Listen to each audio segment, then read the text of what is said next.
मैं आपको बताऊं, मेरे पास बहुत सारे लोग जब कंसल्ट लेते हैं ना, तो कई बार ऐसी सिचुएशन होती है जहां मुझे पता होता है कि यहाँ पे मैरिज ना रिस्क पे है अभी, बट उनके पास टाइम नहीं होता।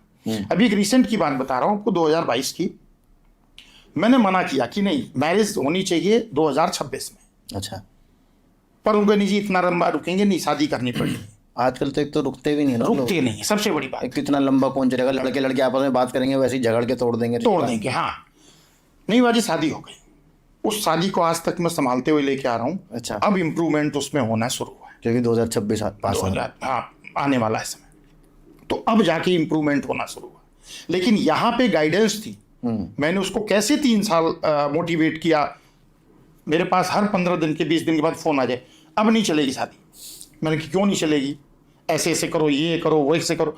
अब जाके बोलती है कि नहीं, अब लग रहा है मुझे कि आचार्य जी एक बार बताओ ना, फिर ये तो थोड़ा सा मेंटल गेम ज्यादा हो गया कि प्लानिटरी मोशन से छोड़ के थोड़ा सा साइकोलॉजिकल वो ज्यादा हो तो गया। प्लेनेट करते क्या है, यही तो है सबसे बड़ी बात। प्लेनेट देखो, एक ज्योतिष में एक वाक्य आता है, चंद्रमा मनसो जात, मन का कारक है। बिल्कुल। और मन ही तो कराता है सब कुछ। बिल्कुल। एक बार आपके मन में किसी के लिए कोई इमेज बन गई तो बन गई। वो इमेज बन गई, और हम उसी इमेज को ना, जो नेगेटिव बनी है, वो तोड़ते हैं।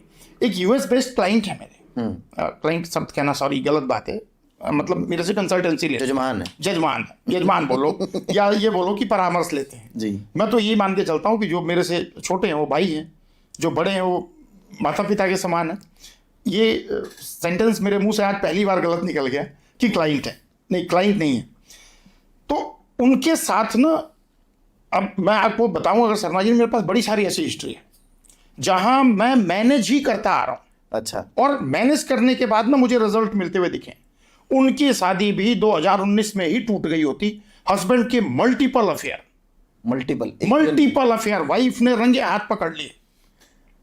तो फिर तो आचार्य जी मुझे बताओ, जब आदमी इतना रंगीन है और उसके मल्टीपल अफेयर चल रहे हैं, फिर उस लड़की को उस आदमी के साथ बांधे रखने में तो उसका तो नुकसान है। नहीं, नुकसान नहीं। अब ये बहुत पॉइंट की बात की आपने। वो मल्टीपल अफेयर है क्यों उसके? आपको सुनकर आश्चर्य होगा, उस लड़के की कुंडली उस लड़की से ज्यादा अच्छी है मैरिज लाइफ के लिए। अच्छा। प्रॉब्लम लड़की की कुंडली में। अब आप कहोगे जी कुंडली लड़की की को खराब है, थोड़ा सा कॉम्प्लेक्स हो, मस्ती लड़का मार रहा है। थोड़ा आपके दर्शकों के लिए ना कॉम्प्लेक्स हो रहा है, लेकिन मैं बताता हूं आपको। उस लड़की का बेडरूम हाउस नेगेटिवली इंपैक्टेड है। अच्छा। उस लड़की का मैरिज हाउस भी नेगेटिवली इंपैक्टेड है, जबकि उसके हस्बैंड का बेडरूम हाउस भी लगभग ठीक है, थोड़ा प्रॉब्लम में है लेकिन लगभग ठीक है। उसके मैरिज हाउस पर भी पॉजिटिव एस्पेक्ट है। इतने के बावजूद भी उस लड़के ने कभी शादी तोड़ने की कोशिश नहीं की। अच्छा। लड़की ही कंफ्यूज होती रही। लड़के ने कोशिश क्या नहीं करी, वो तो इतनी सारी कोशिशें कर ही रहा है। नहीं, लेकिन कभी उसको डाइवोर्स देने के लिए नहीं है बात। अच्छा। हाँ, ये बात समझो आप।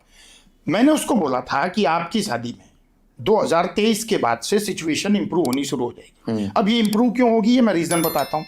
दोनों की ना ऐसी दशा चल रही थी जो बिल्कुल सपोर्ट में नहीं थी। लड़की की केतु की दशा, और केतु को मैंने देखा है कि केतु प्रोफेशनल लाइफ के लिए तो अच्छा है, लेकिन पर्सनल लाइफ में प्रॉब्लम क्रिएट करता है। अच्छा। हाँ जी। मेरा शुरू होने वाला है केतु की महादशा। नहीं देखो, इस पे भी ना कुछ चीजें हैं, वो ऐसा नहीं। अब मैं आपको बोलूँ, अगर जो तो 26 मार्च 2026 से मेरी केतु की महादशा आ रही है, तो अभी केतु की महादशा क्या तोड़ देगी? मतलब नहीं तोड़ेगी। और अब फिलहाल मैं जिस एज में हूँ, इसमें ऐसा भी नहीं होना कि भाई चलो अब कोई एक्स्ट्रा मेंटल अफेयर शुरू हो जाए, है ना। आजकल का कोई भरोसा नहीं है। हाँ, वैसे तो देखो 70 साल की उम्र वाले भी, हाँ, बिल्कुल वो दोनों तब बड़े उम्र के आदमी दोनों, बिल्कुल। लेकिन अब सिचुएशन कहाँ बदल रही है? हस्बैंड की लड़की की आ रही है, मुझे ठीक ढंग से ध्यान नहीं, कुंडली देखनी पड़ेगी, लेकिन एक की शुक्र की और एक की बुध की शुरू हो रही है, या एक की शनि की एक की बुध की, ऐसे कुछ है, मुझे ठीक ढंग से याद नहीं। और उस महादशा का इम्पैक्ट ऐसा मिला कि अब वो जो मल्टीपल अफेयर थे ना, हाँ जी, वो रिजर्व हो गए। ओके। अब वो केयर करने लगा, ध्यान रखने लगा, लड़ाई झगड़ा कम हुआ, और स्थिति यहाँ तक पहुंची, वो यूएस में रहते हैं, लेडीज ने एक बार उसको जेल में बंद करवा दिया। अच्छा। लेकिन बावजूद उसके गाइडेंस के चलते लड़की ने रिश्ता नहीं तोड़ा, और अब रिश्ता इंप्रूव हो रहा है। अब आप बताओ, एस्ट्रोलॉजी की कंसल्टेशन की जरूरत है कि नहीं है? एक घर बर्बाद हो जाता दो लोग बर्बाद हो जाते, दो लोग के बर्बाद, साथ कितने और फैमिली जुड़ी हुई, जो बच्चे, फैमिली सब डिस्टर्ब होती।